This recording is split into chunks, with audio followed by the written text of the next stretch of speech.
Hey everybody, this is Mike from Real Black. Hopefully you can hear me, blah, blah, blah.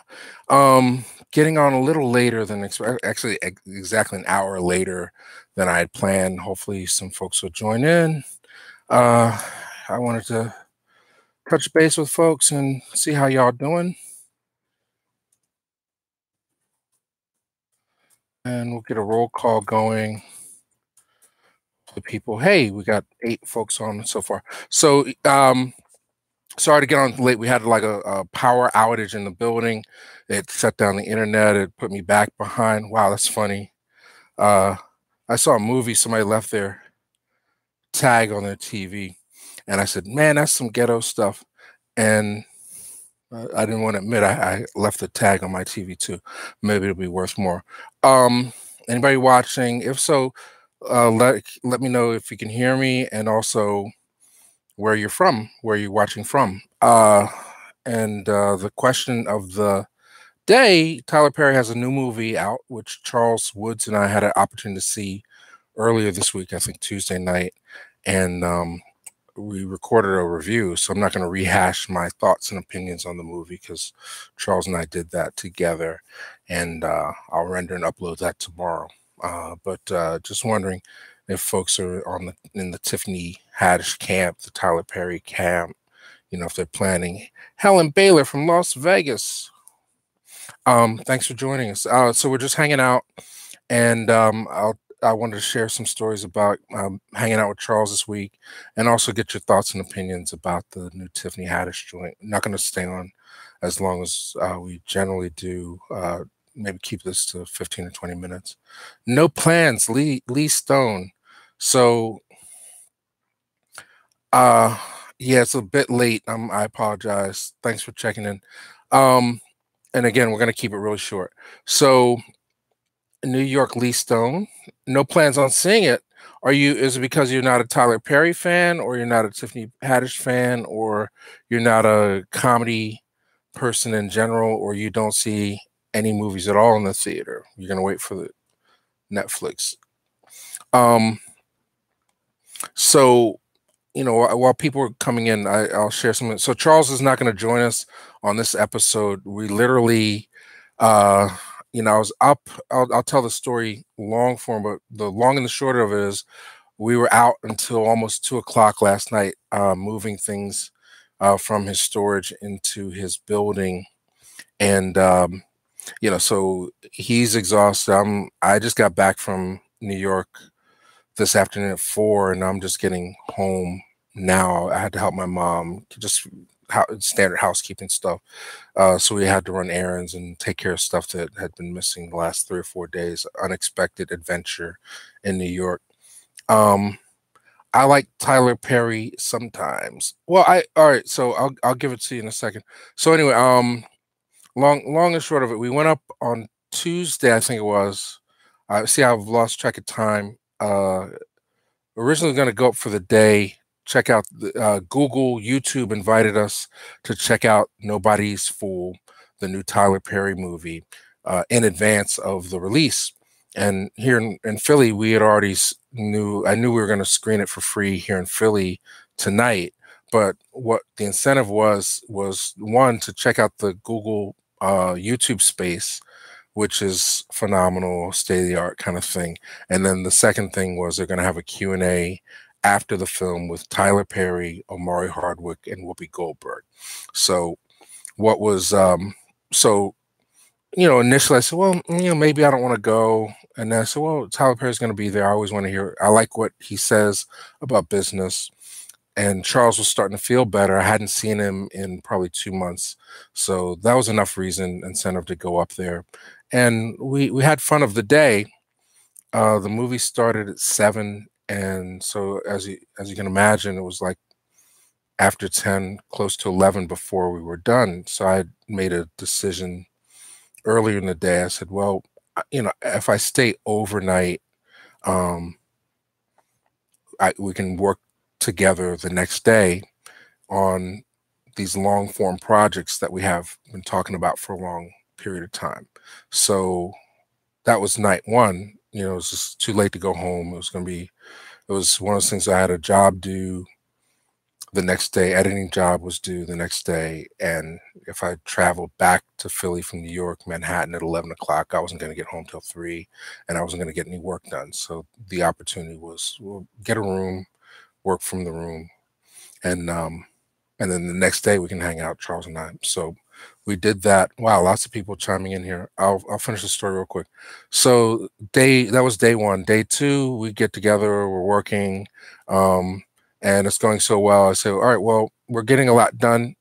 I'll book another night and we can outline the technology project and shoot some podcast stuff. So uh, then it comes up that Charles has some movies, some videos that he wanted me to take back to Philly to transfer. They were in the storage unit, and so I said, okay. He'd been talking about moving some things out of his storage into his house so he could sort through them, figure out what he wanted to sell, what he wanted to keep, build his library back up in his new space. So the adventure began when we tried to rent a vehicle with an out-of-state driver's license and a debit card. Long story short, we end up somewhere in the middle of South Yonkers in a U-Haul, driving all over the place between Yonkers and the Bronx. And he got it. We got the work done, and we had plenty of opportunities to talk. And I'll go through all these questions, and then I'll show you some things that we pulled from storage.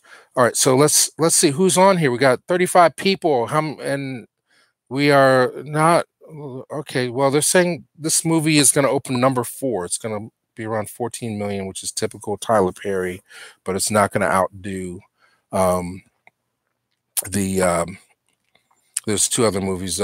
Bohemian Rhapsody is going to be number 1. They're saying the Queen story.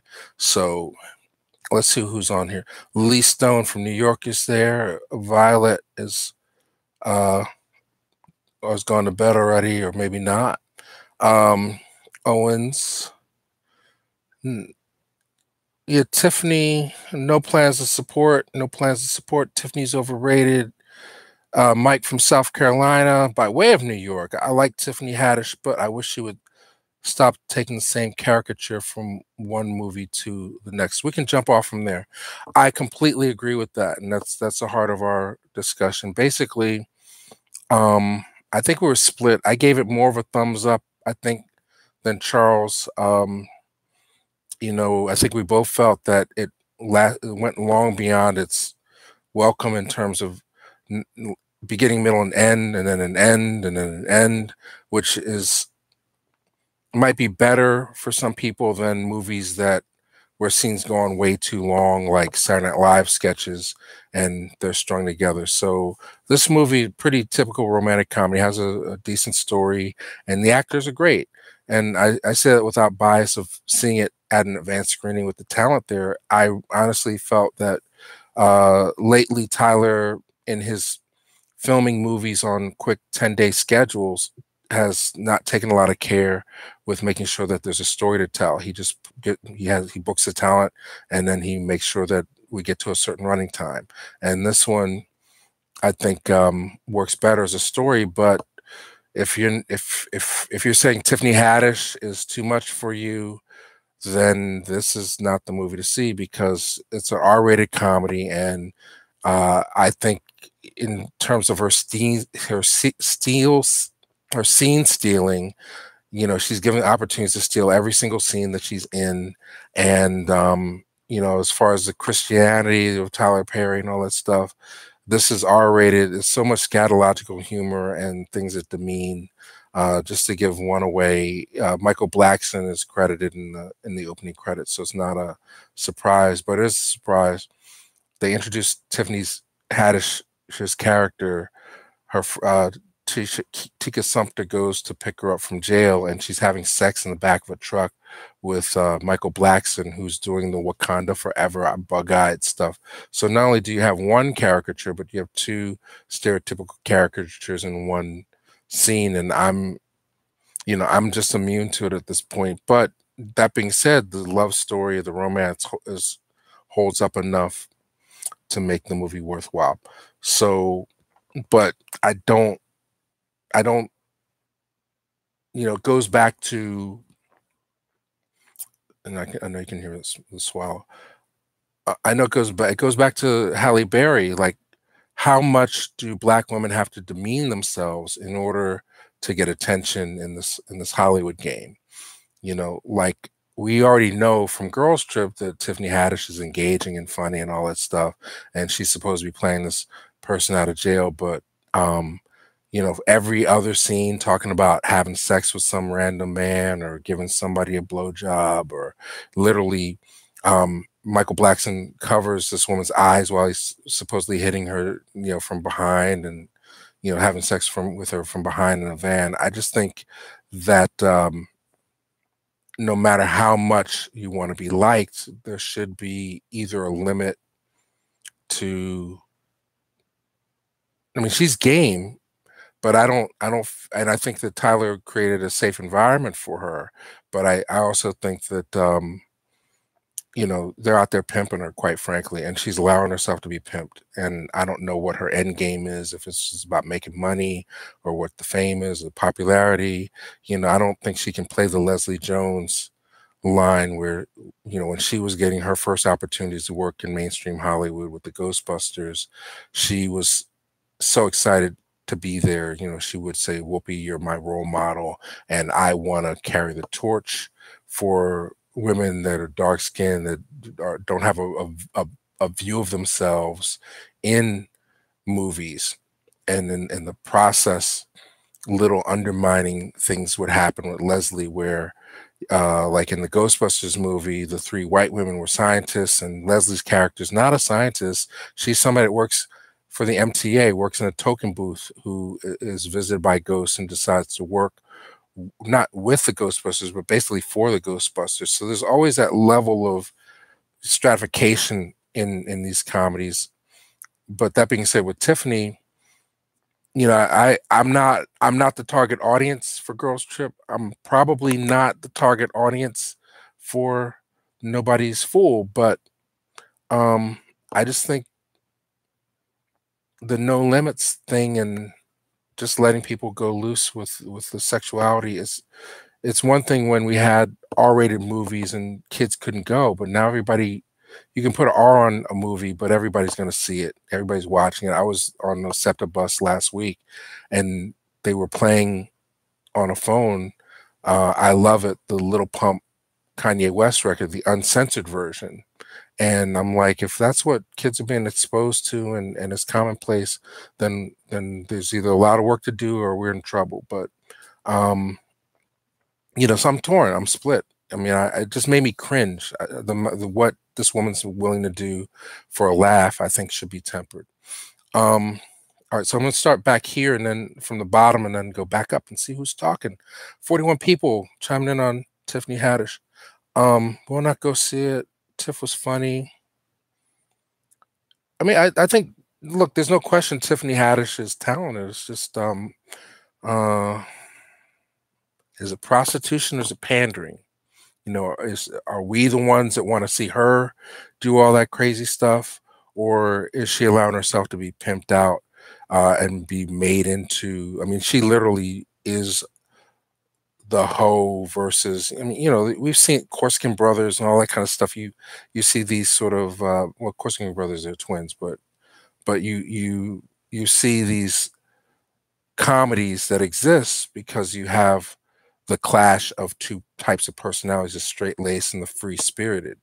But you know, with Tyler choosing to go R-rated with this one, there's no line. It's almost like I'm so happy Lee Daniels is on Fox and not Stars, because Empire would be a whole nother show if he was unrestricted by censorship. Um, the hand gesture, make a mighty fist. I don't know what people are watching these things on, why they think my hand looks so big. But yeah, you know, you know, I don't know what to say, like, in terms of giving people chances. I was ready to write off after night school. I was ready to write off Kevin Hart, and then I saw Offside, and I'm like, wow, this guy has some chops. You know, it's just, and then they just announced that Chris Rock is going to be directing a comedy that Kevin Hart co-wrote or they came up with a story idea. Chris Rock and Kevin Hart came up with a story idea, and now Will Packer is making a film and Chris Rock's directing. So I want to maintain a sense of hope. And then the same week that that happens, Kanye West comes out and rescinds for a second time his statements. So it's a little schizophrenic out here if you're trying to stay woke, maintain a level of blackness, or at least see images that resonate with your truth, because people that you feel stand for a certain thing can suddenly shift on a dime, or like Tyler Perry. I know I've seen enough Tyler Medea movies to know that he has Medea smoking weed and all that kind of stuff. So I know he's gonna go there a little bit, but with there's so many scatological sex jokes in this movie. It's just, I don't know if you can do. You gotta question uh ethics, basically, if you're talking about Tyler Perry always talking about Christianity. That's fine if they're heathens that go to church, but what are your ethics in terms of the whole, basically, Tyler Perry movies that make money, the line is a little more blurred than the movies that he puts out that are trying to be preachy. So this is one that's not really trying to be preachy, I guess. um Rock and roll fan, roll call. Michael Farrell, let us know where you're calling from, people. This is a global phenomenon. I'm sure there are people outside the United States that are watching us chat about this. We're trying to blow up bigger. I would love more opportunities to be able to go to these events, and I'll share we'll go through these things real quick, and then I want to go through the comments, if that's okay, and then I want to share some of the things that we pulled out of storage. Some things we can transfer, some things probably wouldn't be smart to put on YouTube, but I wanted to show them to you anyway. So let me slow down and read some of these, and you guys can read those too. We need more biopics than comedy. Where's the Black Wall Street movie or the Madam C.J. Walker biopic? Those are more expensive to make, and you kind of need star power to greenlight a film.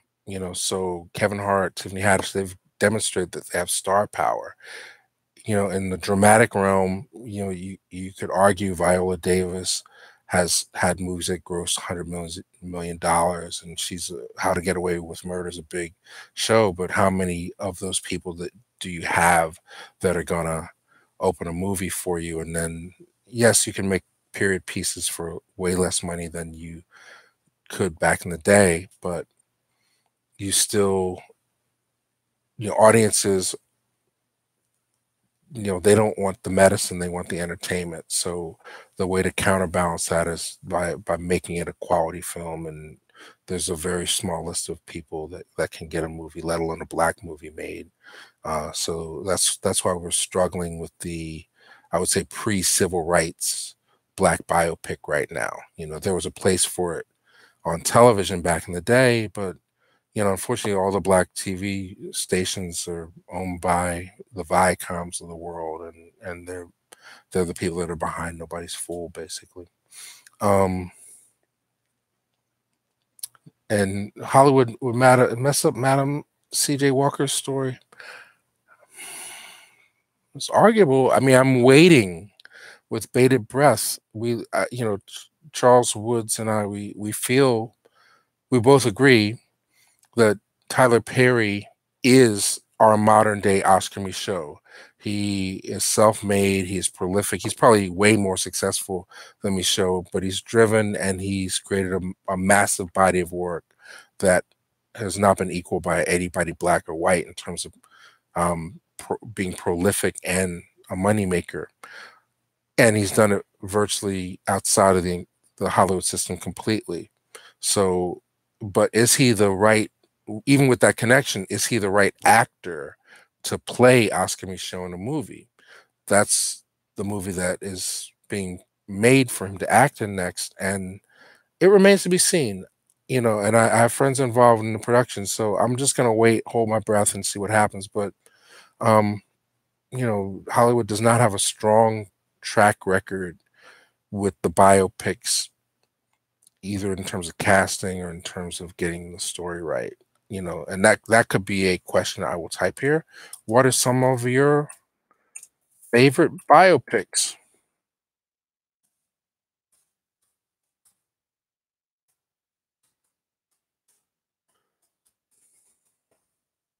And it's biopics, not biopics. Um,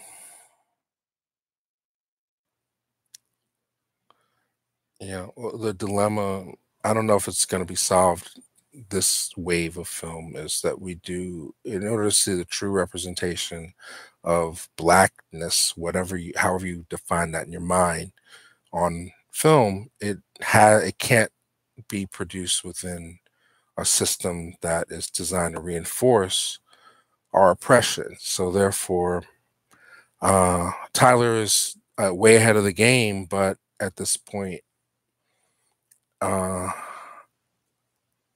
lifetime Oscar at best. I've not seen anything yet that I don't think he's trying to get Oscars, but we don't go to Tyler Perry movies expecting Chariots of Fire. I'll just put it that way. You know, hopefully that doesn't get back to Tyler in a negative way. I love Tyler Perry, uh, but he's not made Chariots of Fire. Um,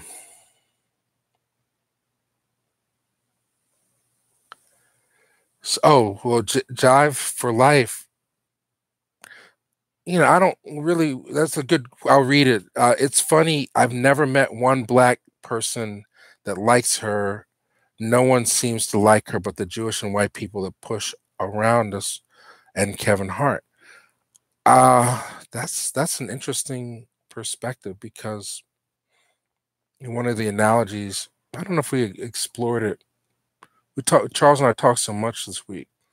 I don't know if we explored it on camera, but one of the things I was saying, we both had an opportunity to see, and I'm not necessarily making the correlation at this point, but there possibly could be one in the future, depending on how Tiffany Haddish ends up being utilized in entertainment.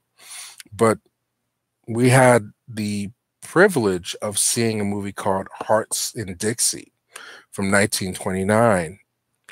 We at the Museum of Modern Art, we booked an appointment to view it, and as researchers, and it's literally the very first sound motion picture with an all black cast.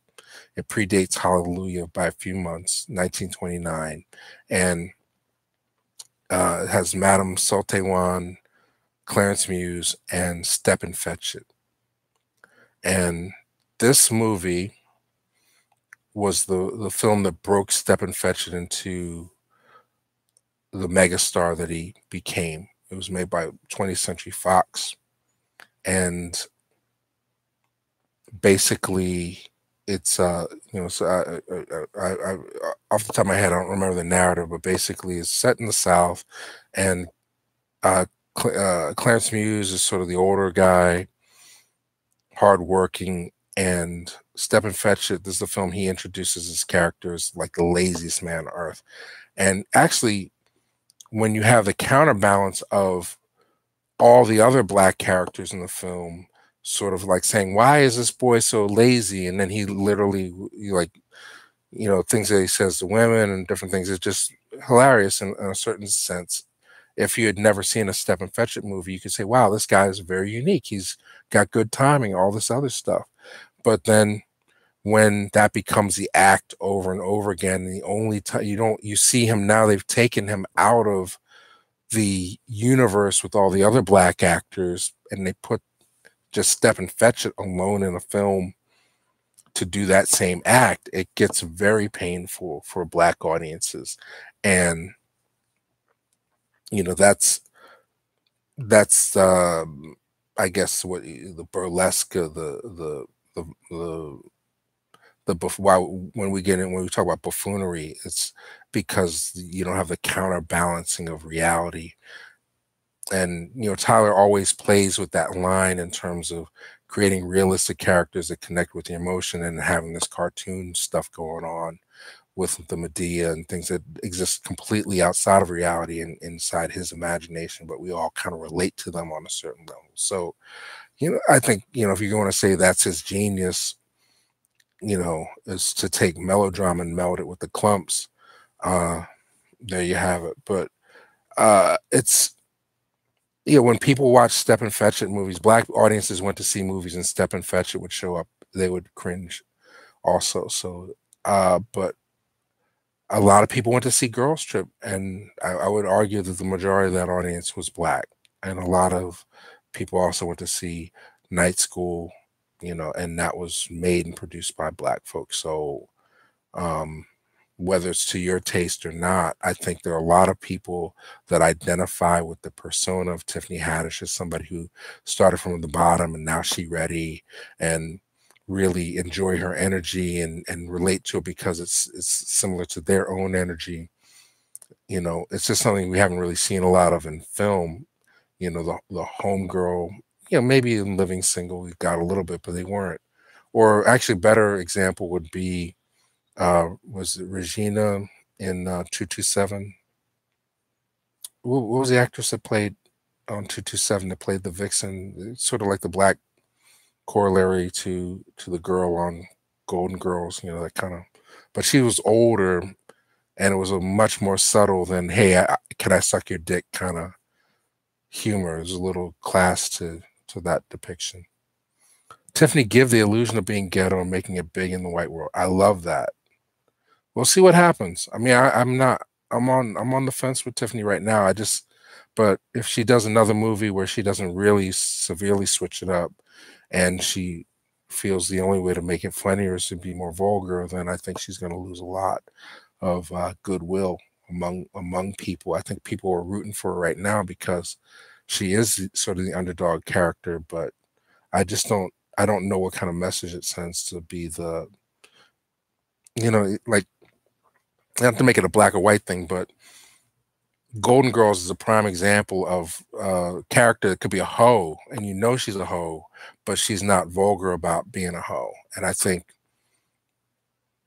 that's not Tiffany Haddish's persona, but I think there is a way to show that within the dynamic of a women's relationship or sisterhood, and not go as far as, like I said, you don't see Meryl Streep saying "make me feel good."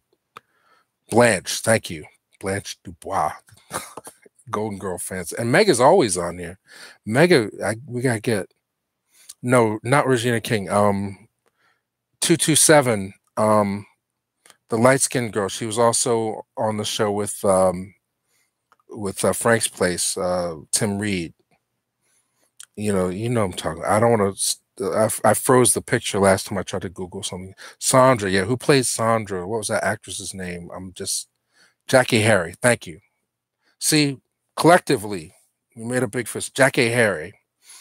Oh, and Taryn said it like 20 pages ago, and I didn't even catch it. I'm sorry. Taryn had the correct answer a long time ago. Crowdfund. Empowerment. You're talking about a product that is supposed to be global. Like in a capitalist system. I hate to say it. My friend had the best idea as far as how do you make a black. Nadine Patterson wrote a book, and she said the way to do it is to have almost treat it like theater, where you have a subscriber base. Like, you announce your slate for the year. Like, let's say you're gonna produce or release 4 movies a year, and then you have people subscribe in advance. I'm gonna pay money to see these movies. Now, she wanted a theatrical environment for it, but if people pledge, like, let's say $25 to be able to get a link for a movie, and they were assured it would have certain values and qualities, you know, and maybe it comes out 3 months before it's made available on a Netflix or something like that, then you're doing with black film or film what has traditionally been done in theater and opera. You have patrons of the arts, and maybe you have an artistic director that maintains the level of quality. I don't know how many people you would actually need, collectively in a crowdfunding situation to be patrons of something like a film. But one thing I can say about Tyler Perry owning his own studio and being able to make really professional looking films in a period of 10 days is that we're getting closer and closer to that. Now, whether or not we have enough audience members that really are that invested, that's a whole nother animal. And until we get to that point, there will be compromise. Well, yeah, Kickstarter is that basically, but what Nadine was saying was not just one film, but a whole package of films. Uh, Years ago, like the early 70s, there was a series called the American Film Theater, where they took popular plays and made films of them, all at like a $1 or $2 million budget. You had Lost in the Stars and Hippopotamus, and basically it was they promised every year or every 6 months they would have a new film for people to go see under this banner.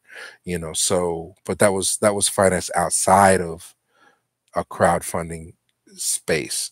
So they're but what I'm liking about it is if you just have a standard of quality where they're saying it's already paid for, we're committed to excellence, and you have an artistic director that oversees it, and it's not the randomness of just independent productions that get acquired later, but it's overseen in a way where the standard is above what the needs are for cable television package of films, because TV1 does a package every year of black film, but it's all designed to be crowd pleasers. Sorry to get lost on this. Kanye, I'm not talking about Kanye today, or maybe I did already. I said he changed his opinion. I'm gonna wait 2 weeks before I say anything about Kanye, because I feel like he's gonna change his feeling again. Rashad Lewis, Rock and Roll Dina, Jay McClinton 8 from the Cosby Show. What Up Real Black? Tiffany's doing exactly what Katt Williams was talking about. Well, Katt Williams was telling the truth about how stars get picked in Hollywood, but when I was on the radio, I said he's a hater. I just don't think it was his job to call her out specifically that way, because it comes off as sour grapes. It's like, I just hate seeing people want to come up, and millionaires using media to beef with one another. I think it's something that's playing of dozens when you got millions of dollars. It's something that's a waste of time. And then also, it's not about what it makes us look like to other people. Like, it makes us look bad to see us always arguing. I just think it's, so much more can be accomplished if people work together, and talking all that crap on the radio is just stupid. Yeah, everything sexual with her. I was very disappointed at how she allowed herself to be exploited in this movie. Specifically, some of the dialogue, which may or may not have been ad-libbed, and most specifically her introduction. Michael Blackson doggy styling her in the back of a truck while he covers her eyes. I just think it's very degrading to women, and it's disrespectful, and I don't know who would allow it.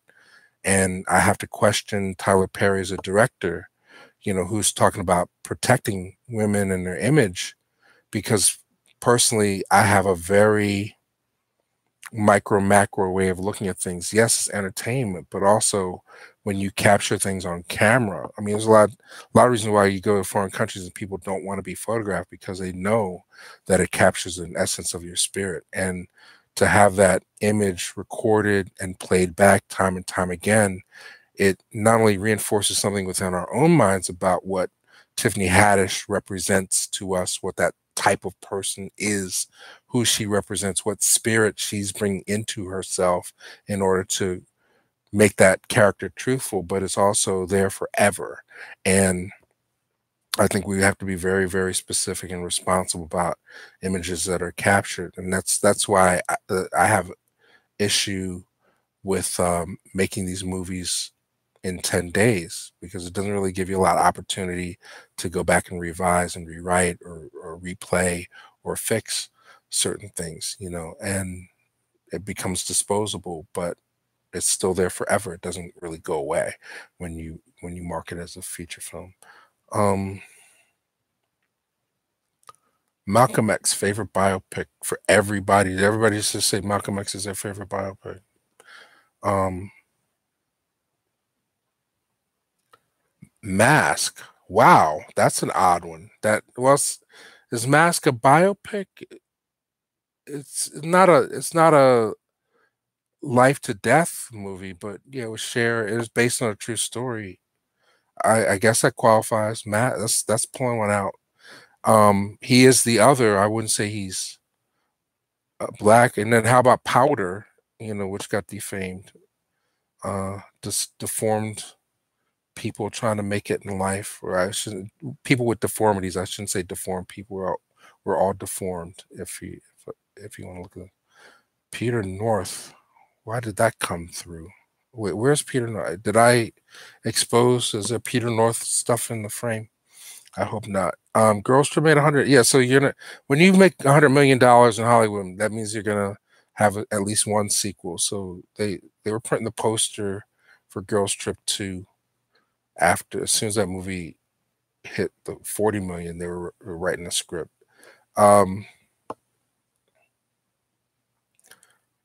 I don't want to just Cosby. Cosby is not a Cosby stream.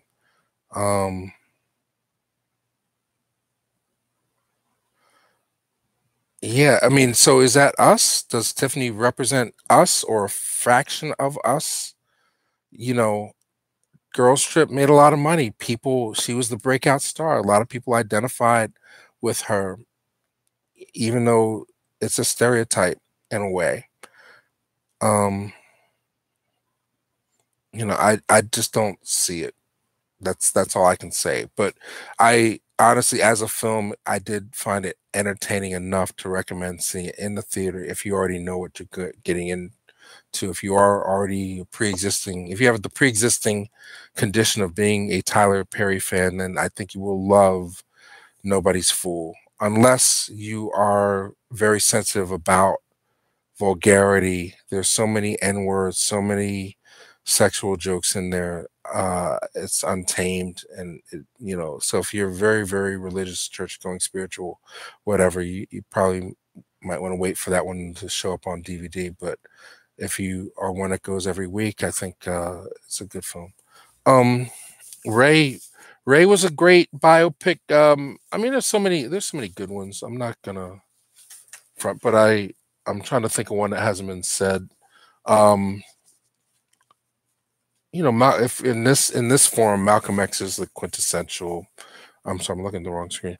And Malcolm X, I would say, is the quintessential biopic for Black folks. And then maybe you could argue Lady Sings the Blues is something that everybody should see. And then, as far as classics, Ray certainly um, getting away from music.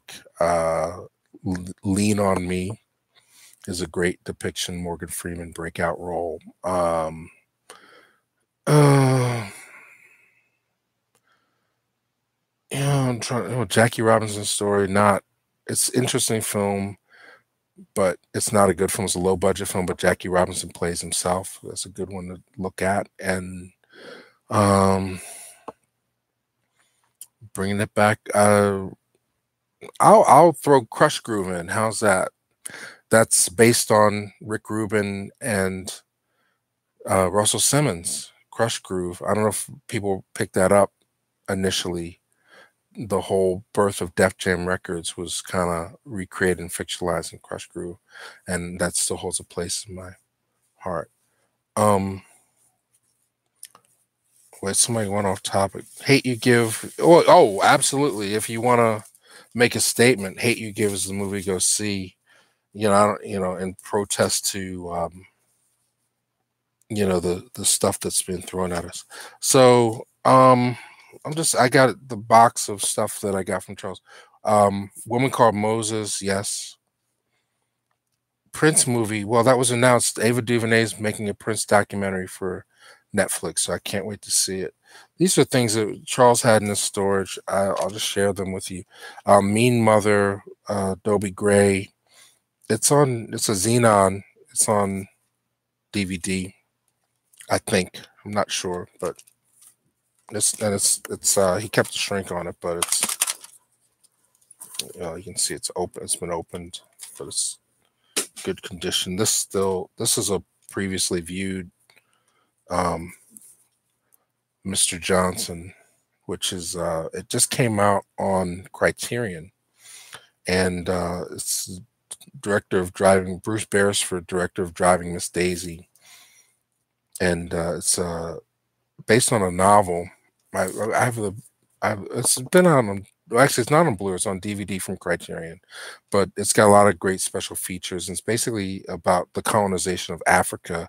Pierce Brosnan is the lead, and then Mr. Johnson is a character who really, really wants to be accepted as a white English person, but he's got that condition of color where he can only go so far, and he's almost destroys himself. It's I haven't watched it yet, but it's sort of a parallel story. Would be like a soldier story, or if you're talking about a South African film, the thing with Matthew Broderick, the play Zox Moquet.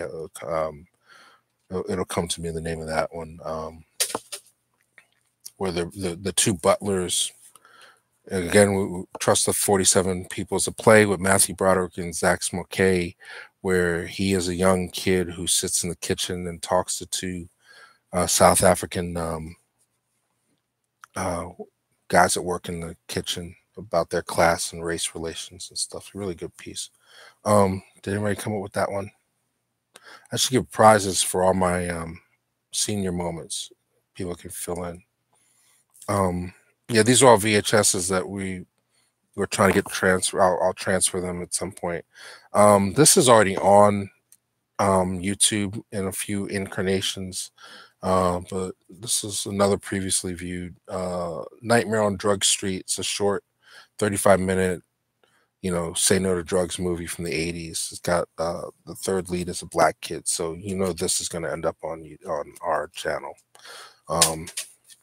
And then we put these up earlier. Put that up closer. This is a Beulah show. So public domain, 2 episodes with one with Louise Beavers, one with Ruby Dandridge. So if the quality, if it's clear and it's better than what's up already, that's going to get a play. A Boscat was a good one, yeah. I did Nightmare on Drug Street. It's already on YouTube. I think it's just cheesy, say no to drugs stuff. I can't show you that one. I'll get in trouble. This I'm looking forward to. I think this would probably stay up for a while. It's I don't know how many people even have this. The video press kit for Martin Lawrence's. Is this his first album? So I've never seen this before, but it's a little 5-minute promo video. I'll put this aside. I'll get this up sometime tomorrow because I want to see it. It's only 5 minutes long. What else is going on here? Oh yeah, that's a good. Was that his first? Was that his first CD? Martin Lawrence talking ish. Why am I talking shit? We can curse. Why am I not trying to curse? I don't know what this is. Or was that the second one? It came out in like 94, 95. This will never go up on our channel, but he has a copy of Lila. Kind of hard to find. So Lila is the first. It's billed as the very first all black cast adult film. So got to restore that, preserve it somehow. Yeah, it was Martin Lawrence. Yeah, we're gonna put that up on the channel. You tune in tomorrow. We'll have that tomorrow. I'm on a 5-minute video. I'll put it up tonight. I'll digitize it tonight and get it up. Can't get that. Can't show that. This, I think somebody has this up. I've never seen it. That's why I pulled it. from his stash. Billy D. Um, Hot chocolate? Well, that's a whole nother topic. Lila's from the 70s. It came out in 72, 73 or something, but it's fun. I think if you look on YouTube, the Bernard Purdy opening of Lila's is probably floating around. It's really funny because Bernard is um, playing drums and singing, and all these naked black women are like dancing, hanging their breasts around his head and stuff. And the song is pretty catchy. Lila soundtrack. Uh, Charles had a vinyl copy of the Lila soundtrack, uh, and he sold it for like $500 on eBay at one point. So it's on Lila soundtrack is also on CD. I don't know if it's on Spotify or anything, but the Lila thing, it's got 2 copies. Book of Numbers, there's a DVD of it, but the quality isn't very good. So see if we can get it clean. I don't know what this is. I mean, this stuff, I can't put this on YouTube, but I thought it was interesting. Oh, somebody knows Lila?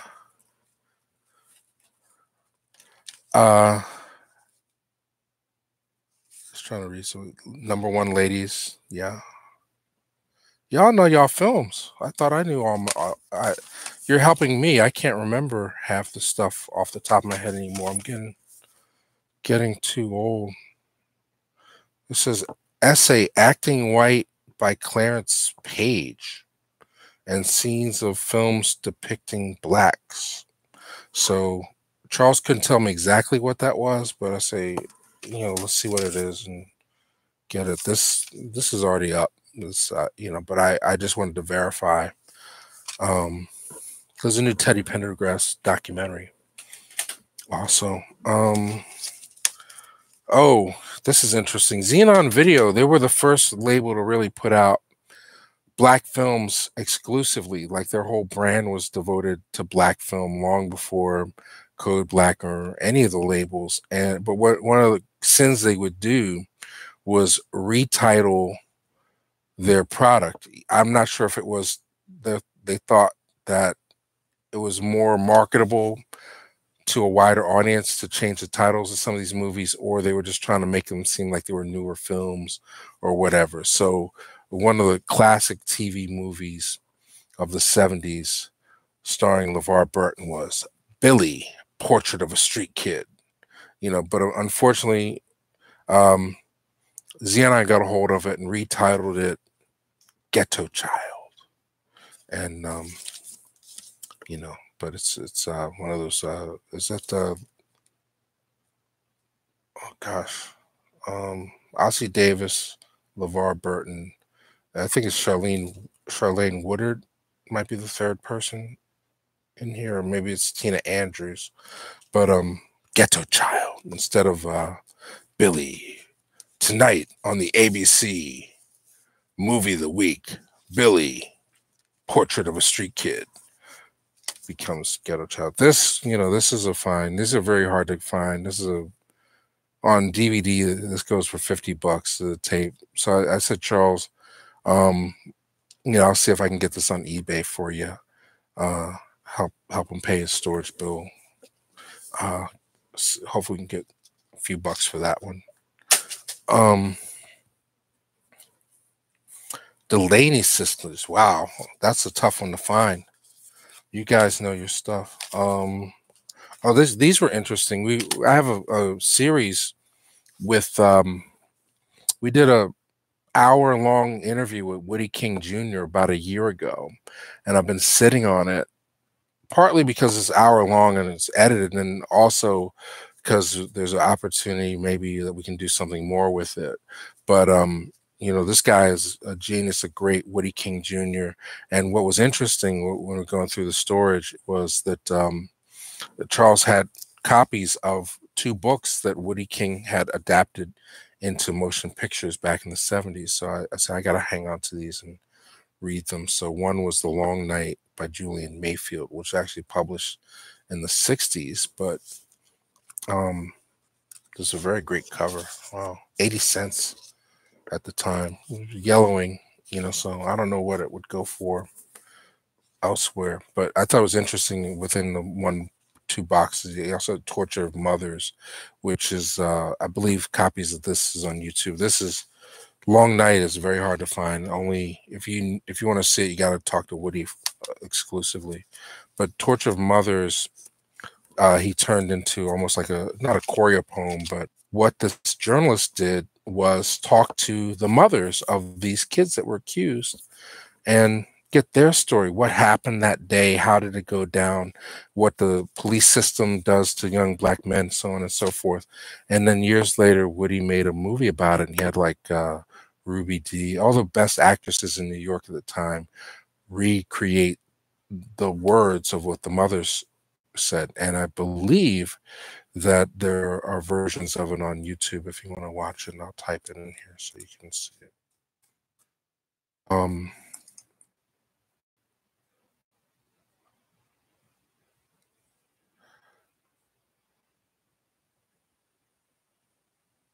What does this channel do? I don't ask me a specific question.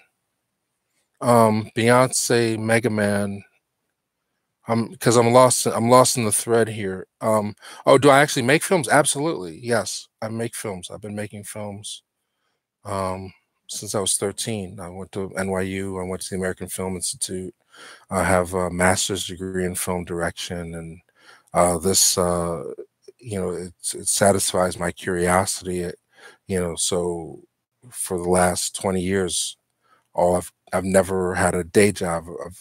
When I was a kid, I worked in video stores, but since 2003, every dollar I've made or haven't made has come from filmmaking. And now we're in a position where we have enough of an audience. We have a saturation where inventory, I should say, on the YouTube channel, where if we continue to cultivate our audience here, I feel very confident that I can get a film made that people will see, that doesn't necessarily have to suffer from the compromises that a lot of films have. And so we're using the live stream format, one, to sharpen the dialogue, find out who you are, who's watching the shows, who's watching the channel, what you want to see more of, and then also it's a good way to create content and share at the same time and help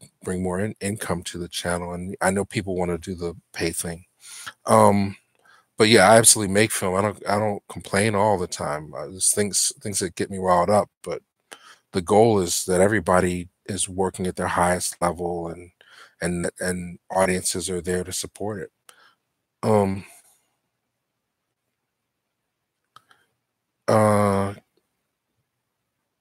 Watch Drum, Bounce TV Play, Student Film. Oh, okay. Enrique, you're at AFI? Good for you.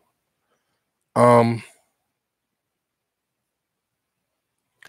AFI, that's a whole nother discussion. I mean, American Film Institute gave me the confidence of, like, I'll just say NYU at the time was about guerrilla filmmaking. It really wasn't about structure or technique.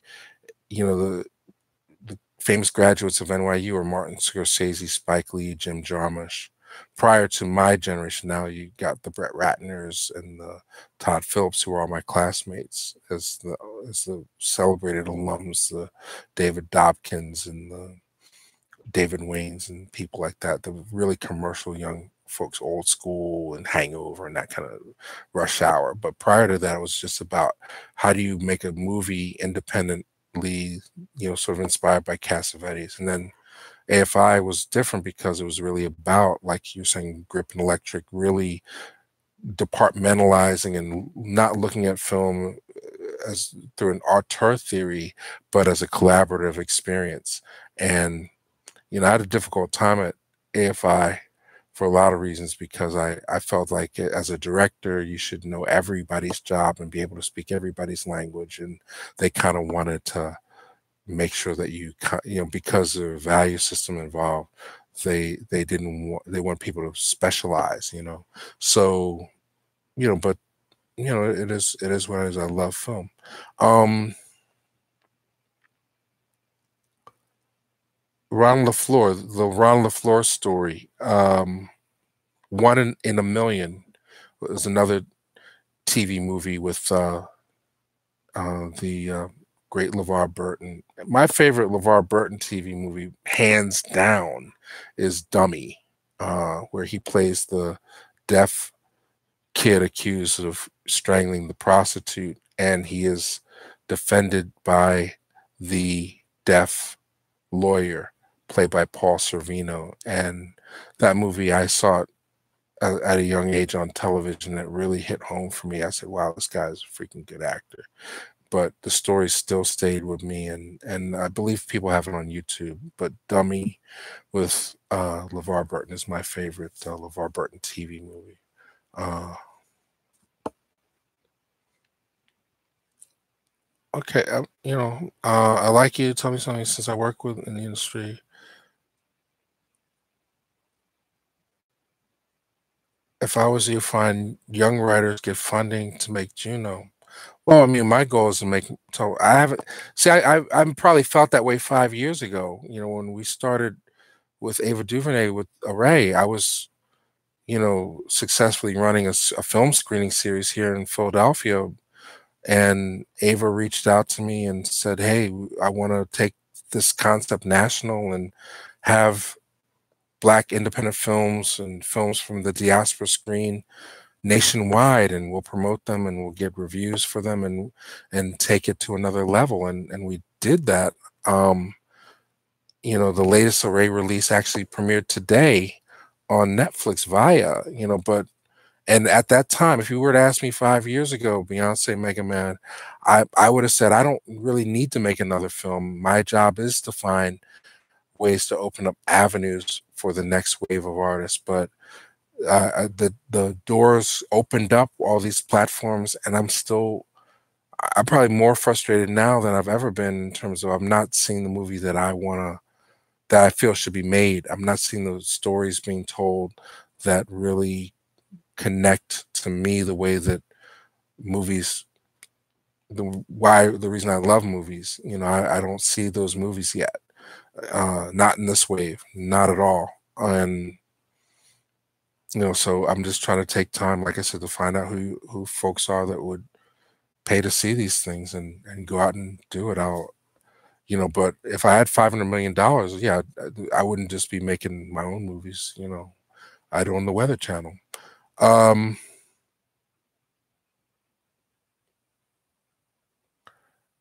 I don't think anybody can think about making film without thinking about how to be profitable. It's too complicated a system. What tends to happen, the pattern is, if you make a movie independently and it is successful, it probably snuck between the cracks because there are way too many people that want to get a taste. So what tends to happen, if you look at history, is either those people get co-opted into the system, where they say, "Oh, we were impressed by what you did. Now do one for us." And but they don't have this. Give them the same budget, and they expect the same results, and it tends not to happen. In precious cases, you get a movie like Five Heartbeats.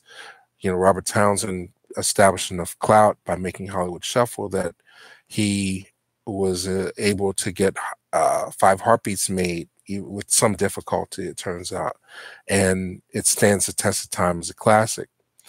But just as often, those same kind of things happen where it becomes Disneyfied, where like Charles Lane doing Sidewalk Stories, and then being given the opportunity to do True Identity, which in some ways goes against a lot of things that were being said at the time. So it's kind of hard to stay in the game without using house money.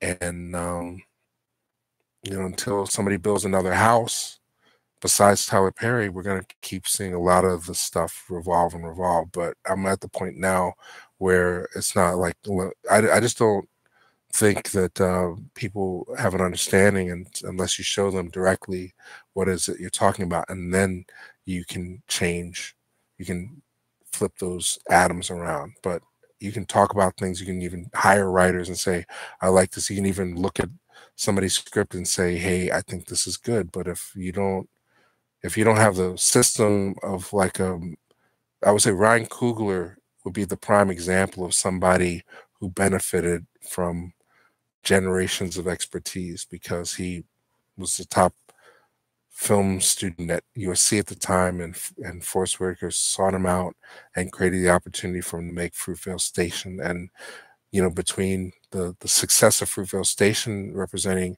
a level of consciousness that needed to be voiced, and his own internal ideal of being a successful Black student at USC, where you can't not be indoctrinated with the belief system that you're going to be making films in Hollywood. He's already created such an impressive career. He's he stands behind two of the top franchises, Black or White. He's got Black Panther, and they're going to make a sequel. He's going to be involved in that, as well as Creed.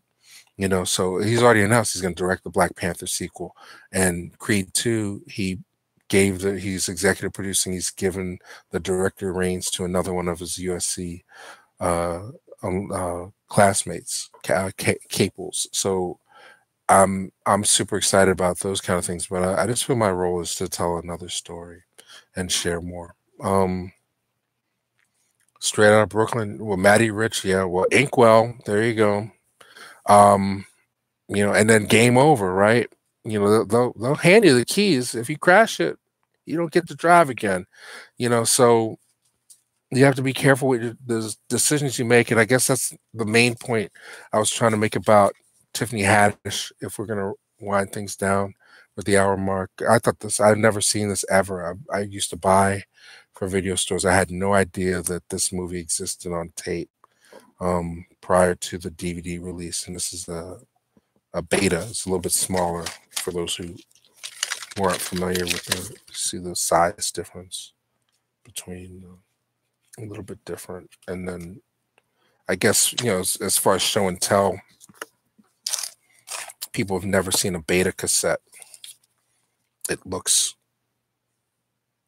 like that, but it's the same 1/2-inch tape on the inside. I can't get the flap open. It's the same size tape. It's just in a smaller cassette, and it plays at a different speed. So, slightly different model, where you couldn't take the tape out of this and put it in a VHS shell and expect it to play, even though it's the same size tape. You could record over the same tape, but you couldn't play it back. This is a gem, never on DVD. So, and I don't think I've ever seen it, so I was excited. And you can see, the original price back in the day, what they were charging for these things. So, not too many of these out and about. Bloodsport remembers betas. Almost the same time. This we're gonna put on eBay. Very difficult movie. It was withdrawn at the insistence of cease and desist was put on this by Melvin Van Peebles and some of the people that never got paid properly. But I'll give a little backstory. So, Sophisticated Gents, this movie is on YouTube for people that want to watch it, but for the longest time, this was one of the hardest Black films to own on VHS, because again, Xenon put it out either, they had a print. I don't know if they had the rights, but they released it, and then they were told they shouldn't have. So there weren't many copies formally released. Most of the copies that were floating around were promo screeners. But this is a tape that was sent to stores. And again, when it was a double, that means they could charge more. So these sold to stores at like an $80 retail. So for a long time, very difficult to find. But we'll see if, again, raising money for Charles's storage. If it plays properly, we'll put it up on eBay. Yeah, Sophisticated Gents TV miniseries written by Melvin Van Peebles, and it's about a reunion of black men, all frat brothers in their mid-30s, and it's based on a John Johnson book, John A. Williams novel, The Junior Bachelor Society. So it's a reunion. Each one of these guys, even though they went to college, they have different levels of success and fate and issues, and brotherhood. And what happens is Melvin Van Peebles, he's also one of those actors in the movie. He shows up with a secret, right? And these guys, through their brotherhood, have to decide whether or not to support or defend him. So it's a good story. And what's interesting about it, it was shelved for 2 years by NBC. They had produced the film at the peak after Roots. There was a whole interest in making black miniseries, and a lot were produced, like Sister Sister and Sophisticated Gents and so on and so forth. This thing sat on a shelf for 2 years before it was aired, and it kind of just went away. And so a lot of people remember it and liked it, and I think it's worth seeing. It's a rare black film, and the rest of these are I don't know what this is. I don't even know if it plays. Nostradamus. Oh, you guys will be excited about this. Chiefs, yes. That's a hard one to get. Tulsa lynching at 21. I don't know. See, the thing when I have to actually look at this kind of stuff, because you never know who made it, who owned it, you don't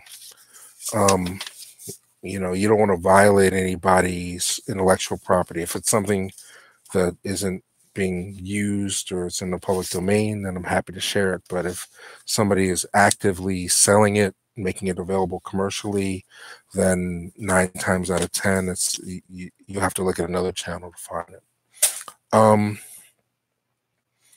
Well, yeah. Well, so that's why I ended up spending 3 days. Yeah, we're wrapping it up, and it's 3 days in New York with Charles, and getting some things together for the channel, making plans for the next year, lining up our ducks, so to speak, and he sends his best, but literally we were up until 3 o'clock last night, and I think it took a little bit out of him, quite frankly. And at the same time, we recorded 3 podcasts for you, so you have a full hour of me and Charles Woods coming your way, including a full review of Nobody's Fool, his thoughts on the upcoming election, and the Tricknology of Trump Part 2, if you want to say it that way, and as well as there was another topic that we covered, which is I'm drawing a blank on because it's late as hell. Charles is back in Yonkers. He might be asleep right now. I don't think he's chimed in. He's I'm working on 4 hours sleep. Charles and traveled 4 hours to get back to Philly today. So, but I made the promise that I would be on here, albeit late. All right. So thank you, everybody. Anybody last words, last thoughts? I appreciate you guys taking the time to hang out with me, and I hope it was entertaining and some insight was provided. I don't know if this is the last little beta tape sitting here, and there's another smaller bag elsewhere. This is official release. It's just something I wanted to see. And then Bueller, he said there's some Aretha Franklin thing on here. Oh, you call me a fat boy? Why, Beyonce? Why are you showing me, throwing shade at me? That ain't right. I look good for a fat boy. Camera adds 10 pounds. Remember that.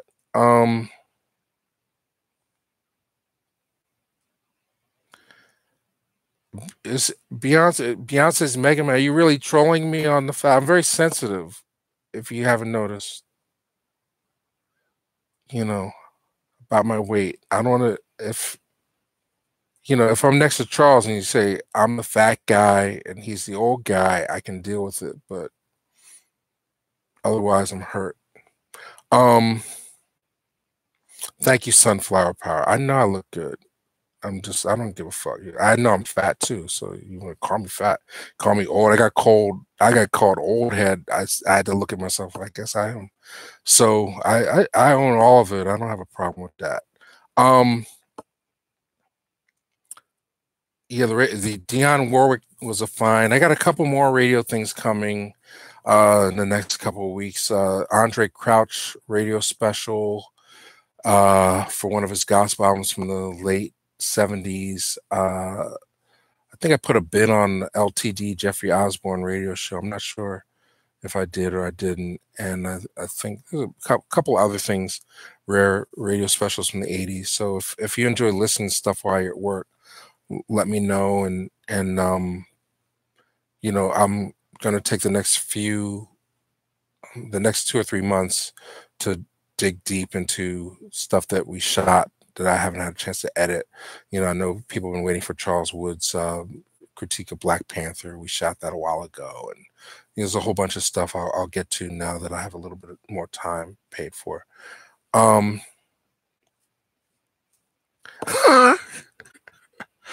have to look. It's all love, man. I love everybody. Thanks for. All right, so we're at hour and 11. Thank you for watching. And I'll let the chat go for a couple more minutes, but I gotta go. I appreciate you all. I gotta clean up, and I promise you, because I want to see it, I'm gonna rip this, and hopefully it'll stay up. But if you're, it's a promo item, so I would imagine this will stay on. They won't put a strike on it or a block. But Martin Lawrence tomorrow, we'll put that up for you guys. All right. Thanks for watching. Have a good night. Have a great night. Get rest. Make sure you do good tomorrow. Do the best that you can. And I will too. I promise. Thanks for watching.